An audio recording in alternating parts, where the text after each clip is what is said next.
Чай берем, ошо ойдон бүтөт, Кудайым берсе той. Жанагындай көнүп калган дүңгүрөгөн той болбойбу? Жок, андай болбойт. Охо. Дима Бибол.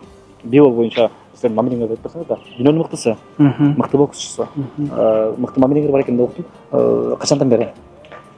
Ал дагы өзү профессиональный боксер болгонго, өтө мындай боксту жакшы түшүнгөнгө, мага ошо сенин ушул жагың мыкты, ушуну көп аткар, сен буну кылсаң мындай кыласың, өзүңкүн көп аткар деп мындай жакшы кеңештерин айтып турган да. Андан кийин бою бүткөндөн кийин дагы чалып, куттуктап, сага балететик боюн көрдүк деп куттуктап атты. Андан сырткары дагы мисалга акчалай жардам көп берип атты алчы.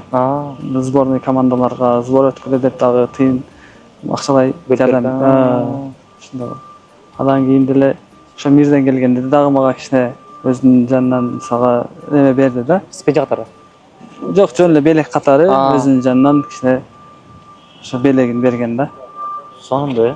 Ошондой чоң турнирлерден келгенде ошентип өзүнүн атагандарын берип анча-мынча турат. Той качан? Интернет булактарында аябагандай бир дүң этти. Парижден келери менен эле сүйүктүсүнө мынакей үйлөнөт экен деп анан колун сураган видеоң орда тарап кетти. Тойго даярдык кандай? Даярдык жакшы, Кудайым буйрса. Той эми ошо президентибиз айткандай ашыкча чыгым кылбайбыз. Ошондой эле кыздын үйүнө барабыз.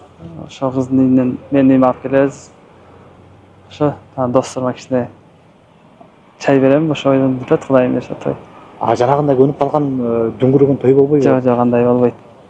Ошо президентибиз айтканды колдоп, Кудайым буйрса ошондой аткарабыз. Сону көрүңүз кene. Мына ушундан башталат да бирөө жасаш керек. Качанга чейин ушундай той кылыш керек, ушундай той кылыш керек деп айтыла берет. Бирөө жасаш керек. Силер жасап атыптырсыңар демек. Үлгү болуп турсуңар демек.